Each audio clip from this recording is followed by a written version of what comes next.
नमस्कार साथियों, मैं के मलिक स्वागत करता हूं आपका श्योर 60 गुरुकुल में। अभी आपका सीरीज चल रहा है क्यूआईपी का और मैं डिस्कस करूंगा आज क्यूआईपी इंग्लिश का क्यूआईपी नंबर 1100। देखिए, पहले क्वेश्चन पे आते हैं। ज़्यादा टाइम वेस्ट करना नहीं है हम लोगों को। वॉइस चेंज करना है, पैसिव वॉइस बनाना है। बार बार एक ही बात बताता हूँ कि पैसिव वॉइस हमेशा ट्रिक से होगा। क्या ट्रिक है? मैंने आपको एक बार पहले भी बताया था कि अगर सेंटेंस, जो भी सेंटेंस है, अगर सेंटेंस में हेल्प, देखो पैसिव चेंज करना है तो हेल्पिंग और वर्ब चेक कर लो। यहाँ पे लिखा डज और ये लिखा प्रिपेयर, और कुछ चेक ही नहीं करना है इसका। तो अगर डू डज लिखा है तो नेचुरल सी बात है उसके साथ वर्ब की फर्स्ट फॉर्म होगी एक्टिव वॉइस में। अगर डिड लिखा है तो भी नेचुरल बात है, फर्स्ट फॉर्म होगी पैसिव वॉइस में। तो कुछ नहीं करना इस सेंटेंस में। जहां भी डू डज लिखा है वहां पे लिख दो इज एम आर में से कुछ भी, सिचुएशन के हिसाब से, और थर्ड फॉर्म। जैसे इस सेंटेंस में डज लिखा है इज, ये ऑप्शन गलत हो गया। और जहां प्रिपेयर लिखा है थर्ड फॉर्म आ जाएगी प्रिपेयर्ड, बस ये ऑप्शन गलत है, इसमें आईएनजी है, खत्म बात। इतना सही है। अब तुम लगाते रहो सब्जेक्ट बदल गया, ऑब्जेक्ट बदल गया, यही ट्रिक है। और जहां डिड लिखा है वहां पे सेम उस डिड की जगह लिख दो वाज वर, और फर्स्ट फॉर्म की जगह लिख दो थर्ड फॉर्म, बन गया तुम्हारा पैसिव, खत्म। ये डूडस डिड के साथ में कुछ नहीं करना। जहां डूडस लिखा है वहीं पे सेम इज एम आर लिखो। डूडस शुरू में लिखा है तो इज एम आर शुरू में आ जाएगा। प्रिपेयर थर्ड फॉर्म बना के यहाँ पे आ जाएगी। और किसी में थर्ड फॉर्म ही नहीं है, बस सेकंड ऑप्शन जाएगा। उड़ा दो क्वेश्चन को। ठीक है, बस इसी तरह से क्वेश्चन करो, 100% एक्यूरेट आंसर निकल के आएगा। और देखो, फिर जैसे मैथ होता है ना, मैथमेटिक्स आप पढ़ते हैं, मैथमेटिक्स में ट्रिक होती है कि क्वेश्चन को सेकंड भर में सॉल्व करना। सेम कंसेप्ट इंग्लिश में चलता है।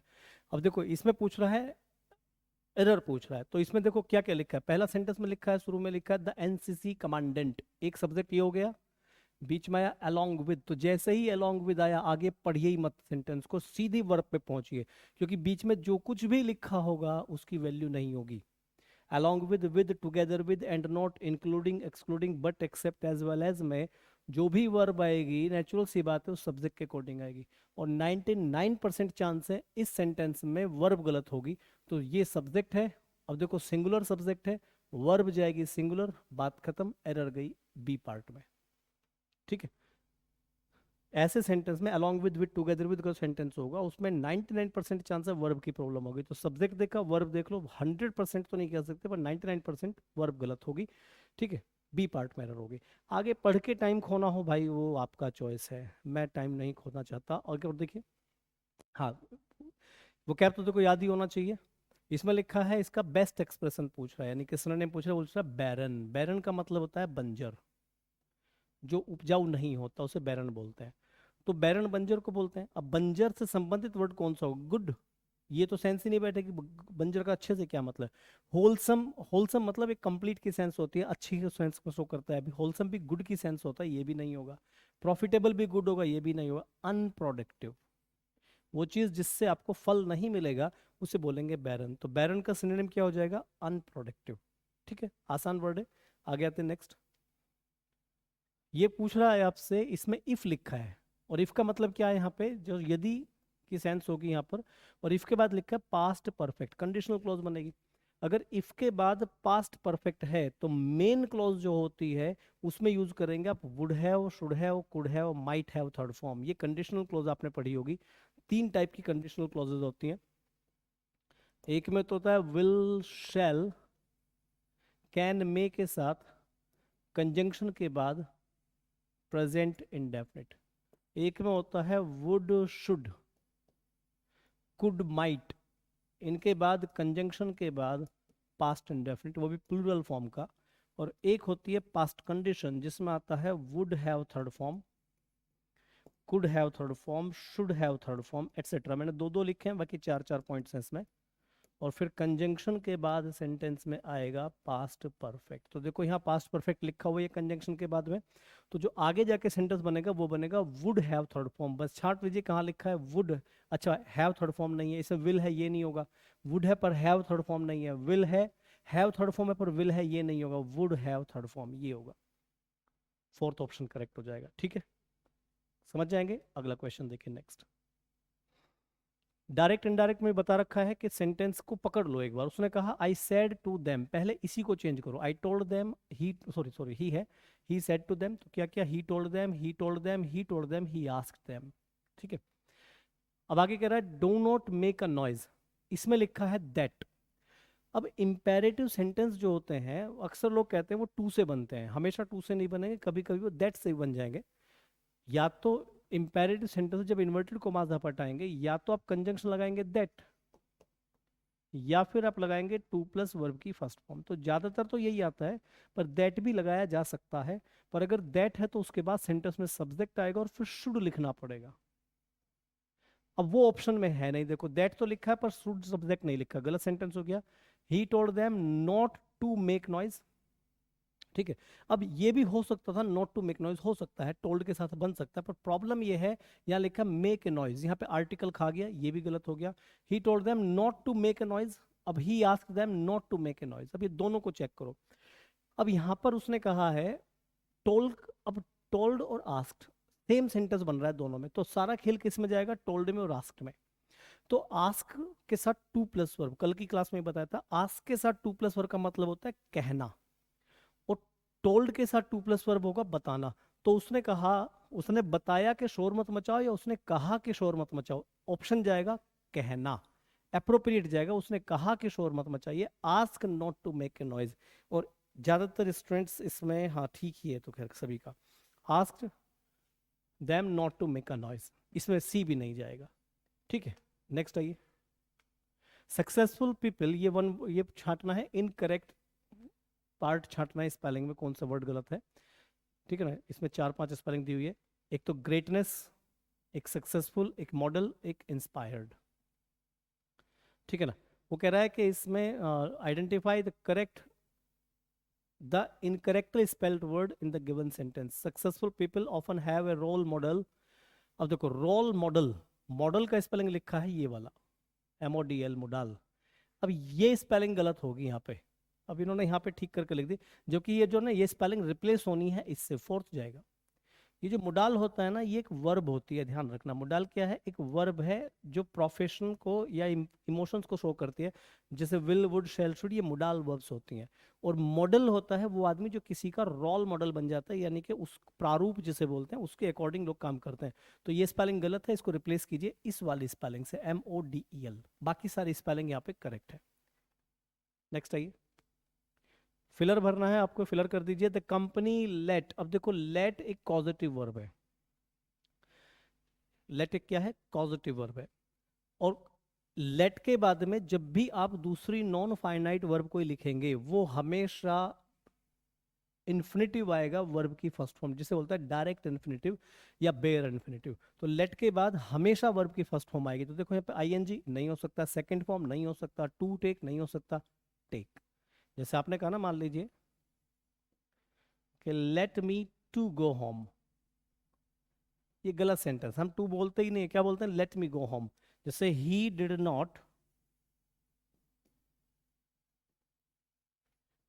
Not let me to dance, उसने मुझे नाचने ही नहीं दिया, गलत सेंटेंस, टू नहीं आएगा, ही did not let me dance. तो लेट एक ऐसा वर्ब है जिसके बाद में डायरेक्ट इन्फिनेटिव आएगा, टू नहीं आता है कभी भी। आगे देख चेक करते हैं, तो इसमें ऑप्शन कौन सा जाएगा, ए। ये पूछ रहा है, एक वर्ड है ग्रो, इसका पूछ रहा है एंटोनिम। ग्रो का मतलब होता है उन्नति करना, आगे बढ़ना, ये बढ़ोतरी करने को ग्रो बोलते हैं। जब कोई चीज अपने लेवल से ऊपर बढ़ती है, ग्रो बोलते हैं। तो ग्रो का अपोजिट पूछ रहा है। अब एक चीज है जो ग्रो कर रही है, नहीं बढ़ रही है, तो अपोजिट क्या होगा, कम होना। अब या तो कम होने का मीनिंग देख लीजिए, श्रिंक, श्रिंक का मतलब होता है सिकुड़ना। एक होता है आकार फैलता है, ग्रो करता है, जैसे छोटा बच्चा ग्रो कर रहा है, बूढ़ा आदमी श्रिंक होता चला जाता है। तो श्रिंक हाँ हो सकता है। फ्लो, फ्लो होता है बहाव, तो फ्लो का तो कोई सेंस ही नहीं बनेगा। प्लांट एक वर्ब है, इसका मतलब होता है पौधे लगाना। अब ग्रो का प्लांट से तो कोई लेना देना नहीं है। अल्टर का मतलब होता है बदलना, ये भी नहीं जाएगा, ये भी नहीं जाएगा, तो श्रिंक ही जाएगा। श्रिंक का मतलब क्या होता है, सिकुड़ना। तो यानी कि किस चीज के बढ़ने का जो अपोजिट होगा वो क्या होगा, सिकुड़ना हो जाएगा। ग्रो करने का अपोजिट क्या हो जाएगा, सिकुड़ना हो जाएगा। क्लियर। नेक्स्ट, नरेशन फिर से आ गया, कुछ नहीं करना। ही सेड टू हर लिखा, तो देखो क्या क्या, he asked her, he told her, he asked her, he asked her. तो 3 जगह आस्क्ड कर रखा है, 1 जगह टोल्ड कर रखा है। अब आते हैं इन्वर्टेड कॉमास पे। इन्वर्टेड कॉमास का यहाँ कर दिया वेदर, यहाँ पे इफ, यहाँ पे इफ, यहाँ पे इफ, ठीक है। इन्वर्टेड कॉमास बदल दिए। और आगे जो सेंटेंस लिखा है वो इंटेरोगेटिव लिखा हुआ है, ध्यान से देखो, are you coming to the party. तो जब हम क्वेश्चन पूछ रहे हैं कि आप पार्टी में आ रहे हैं, तो नेचुरल सी बात है टोल्ड तो नहीं जाएगा, इन तीनों में से कोई सा एक होगा। अब आगे का खेल देखते हैं। यहाँ पे लिखा आर, सेंटेंस है पास्ट में, तो आर का पास्ट बनाना पड़ेगा, वाज या वर बनेगा, तो या तो वाज बनेगा या वर बनेगा। अब देखो वाज लिखा है, ये गलत ही हो गया। विल बी ये दोनों हो नहीं सकते। ये इसलिए गलत होगा क्योंकि टोल्ड है, ये दोनों गलत इसलिए हो क्योंकि विल भी है, विल तो आ ही नहीं सकता, तो ऑप्शन जाएगा ए। क्लियर? नेक्स्ट, काइंड, जेनरस और फॉरगिविंग। फॉरगिविंग होता है ऐसा व्यक्ति जो लोगों को भूल जाता है, क्षमा कर देता है, चलो जाने दो, छोड़ो यार, मारो गोली। दयालु है, बड़ा ही उदार हृदय है और लोगों को मुआफ करने वाला है। ऐसे व्यक्ति का वन वर्ड आपको बताना है। एक वर्ड है मैग्निफिसेंट। मैग्निफिसेंट का मतलब होता है शानदार। ये किसी भी नॉन लिविंग थिंग को कहा जाता है, जैसे कोई भाषण मैग्निफिसेंट हो सकता है, कोई आपने घर देखा या कोई बिल्डिंग या कुछ भी देखा, वो मैग्निफिसेंट लुक हो सकता है उसका, तो मैग्निफिसेंट मीन शानदार। तो शानदार तो आदमी की सेंस में आएगा नहीं। ग्रैंडिलोक्वेंट, यहाँ रूट वर्ड है लोक्वा, और आपको बताया भी था कि जो लोक्वा होता है ये बोलने से संबंधित होता है, बोलने से संबंधित है। लोक्वा मीन्स बोलना। तो ग्रैंडिलोक्वेंट तो ज्यादा बोलने वाला हो जाएगा। ग्रैंड मतलब बड़ी बड़ी बातें, तो ऊंची ऊंची बातें मारने वाला, बड़ी बड़ी महानतम बातें करने वाला। तो बातूनी भी नहीं होगा, मैग्निफिसेंट भी नहीं होगा। फिर लिखा चीट, ये धोखेबाज है, ये भी नहीं होगा, तो वर्ड जाएगा मैग्नानिमस। अब ये होमोफोन्स है दोनों, देखने में एक से लगते हैं। मैग्निफिसेंट का मतलब शानदार और मैग्नानिमस का मतलब दयालु।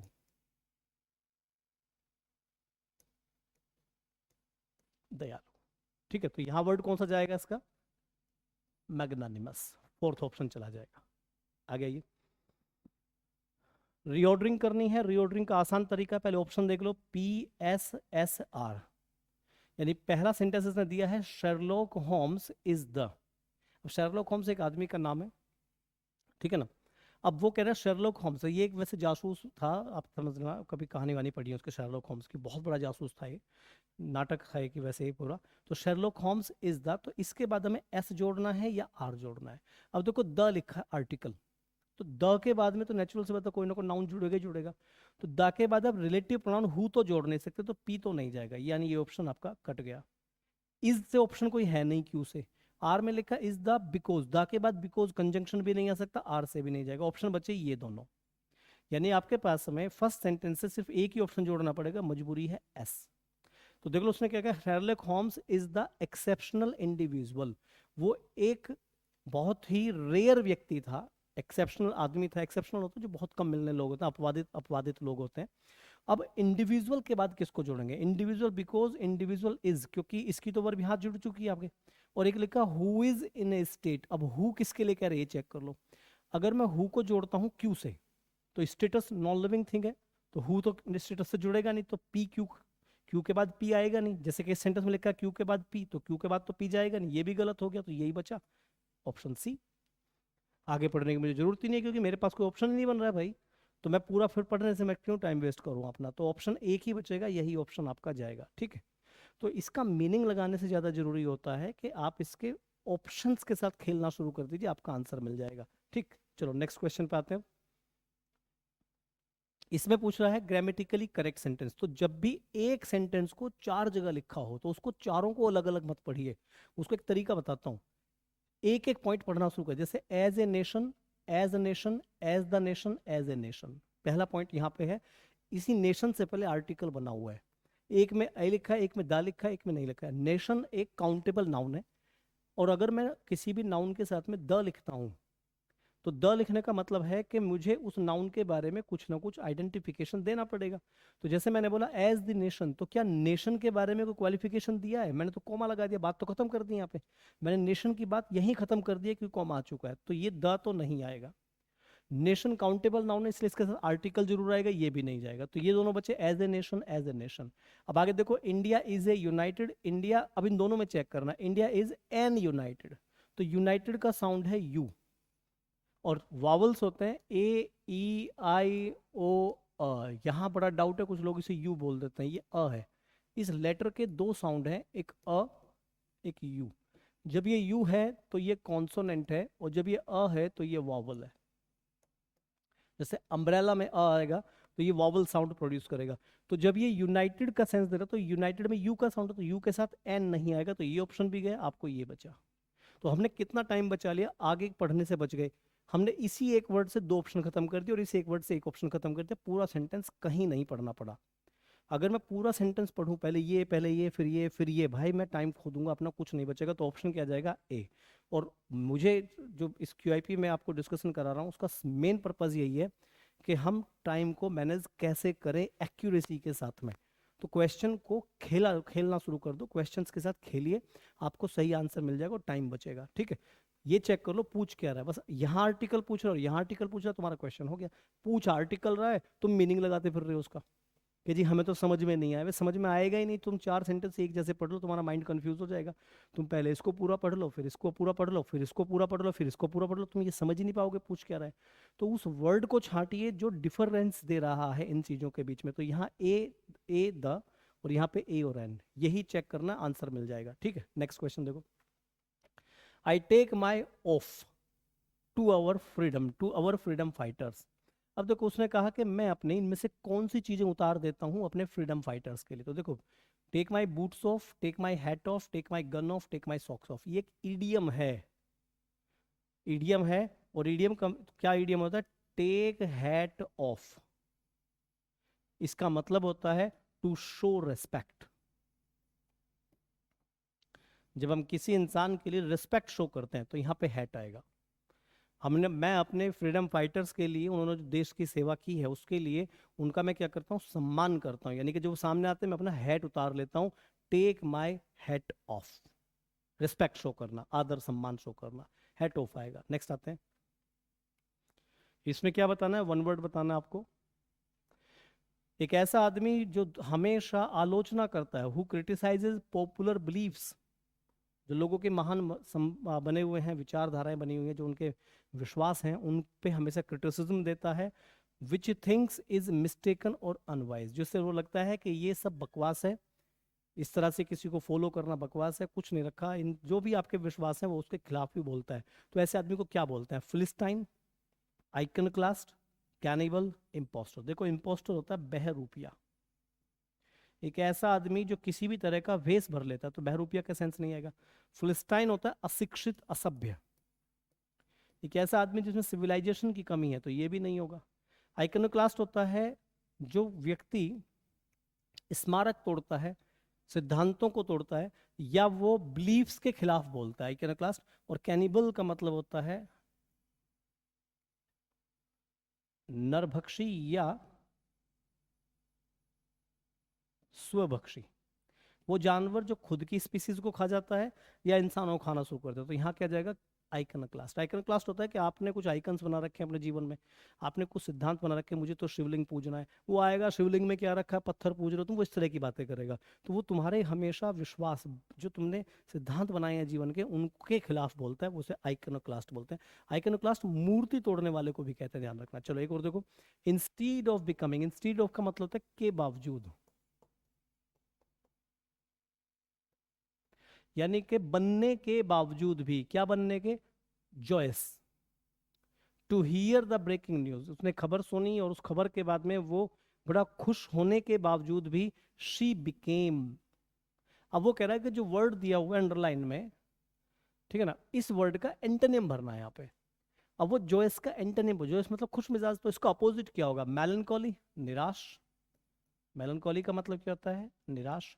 वेंजफुल का मतलब होता है बदला लेने वाला, बदला से भरा हुआ, एक ऐसा व्यक्ति जो बदले की भावना से भरा हो। एस्थेटिक का मतलब होता है उन्मादी, ये ऐसा आदमी है जो पागल हो रखा है किसी धुन में।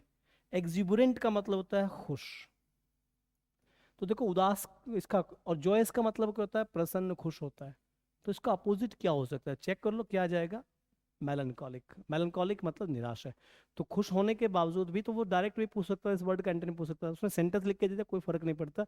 अंडरलाइंड वर्ड का एंटोनिम बताना, अंडरलाइंड वर्ड है जॉयस, जॉयस का एंटोनिम क्या होगा? मेलनकॉलिक। अगला question, the young boy displayed an aptitude, aptitude के साथ में, एप्टीट्यूड का मतलब होता है किसी चीज में जो आपकी अभिलाषा है, रुचि है, जिस चीज के लिए आपको एक इंटरेस्ट लेके काम कर रहे हैं, वो एप्टीट्यूड होता है। अब एप्टीट्यूड के साथ में हमेशा एक प्रीपोजिशन आते हैं, एप्टीट्यूड फॉर, खत्म बात। ये फिक्स्ड प्रीपोजिशन है, उसे याद कीजिए। मैं हमेशा कहता हूँ फिक्स्ड प्रीपोजिशन का कोई ना कोई वर्ड सेंटेंस जरूर आएगा, फिक्स प्रीपोजिशन कितनी है? ज़्यादा से ज़्यादा 350 वर्ड्स हैं। दुनिया की किसी भी कंपटीशन की बुक में आपको मिल जाएंगे इंग्लिश की, उनको याद कर लो। एप्टीट्यूड 4 मतलब फिक्स प्रीपोजिशन है, इसका मतलब होता है किसी चीज़ के प्रति आप अपना जो इंटरेस्ट शो करते हैं, इंटरेस्ट शो करना है। साइंटिफिक रिसर्च के लिए उस बच्चे में बड़ा इंटरेस्ट है। नेक्स्ट, पैसिव क्या करना है? पैसिव वॉइस, पैसिव वॉइस के लिए हमेशा वर्ब छांट लीजिए। एक्टिव पैसिव वर्ब कहाँ है? वॉज और लिखा है एक्सपेक्टिंग, वॉज एक्सपेक्टिंग लिखा हुआ है, पास्ट कॉन्टिन्यूअस टेंस लिखा हुआ है। तो पहली बात, जब वॉज लिखा तो टेंस तो पास्ट में ही रहेगा। देखो पहले सेंटेंस में क्या कर दिया? विल बी, खत्म बात, नहीं हो सकता। दूसरे सेंटेंस में कर दिया वर बीइंग एक्सपेक्टेड, हो सकता है। तीसरे में कर दिया वाज एक्सपेक्टेड, चौथे में कर दिया वर एक्सपेक्टेड, कर दिया। अब ये एक्टिव वॉइस का सेंटेंस है, इसे पैसिव बनाना है। तो इनमें से देखो ये जैसा लिखा सेम ये भी वैसे लिखा, was expected, was expected, was expected, were expected, same लिख दिया, चेंज कहाँ किया? तो ये दोनों भी नहीं जाएंगे, ऑप्शन जाएगा बी, खत्म। बच्चा क्या सोचेगा? पहले मैं पूरा पढ़ूंगा। The magazine house was expecting unpublished authors of their fourth coming exclusive issue on new trends. फिर इसे पढ़ेगा, फिर इसे पढ़ेगा, फिर इसे पढ़ेगा, और किस्सा खत्म। वर्ब छांटो भाई। वाज है तो पैसिव बनाओ, एक्टिव बनाओ, टेंस थोड़ी ना चेंज कर दोगे। तो पहला ऑप्शन तो विल की वजह से गलत हो गया, और ये दोनों ऑप्शन में कुछ चेंज किया ही नहीं, सेम लिख दिया उसने। क्या किया उसने? कुछ तीर थोड़ी मारे हैं, सेम लिखा हुआ सेंटेंस, तो क्या करेंगे भाई? ये चला जाएगा ऑप्शन आपका, खत्म। सेकंड ऑप्शन जाएगा। एक वर्ड से वॉइस हो जाते हैं। नेक्स्ट आइए, he had given me that book in, अब देखो ये खेल है सारा इन 1919 का। अगर सेंटेंस में इन प्लस टाइम लिखा है तो ये होता है सेंटेंस के अंदर पॉइंट ऑफ टाइम। ये क्या है भाई? Point of time. और पॉइंट ऑफ टाइम कौन से टेंस में आता है?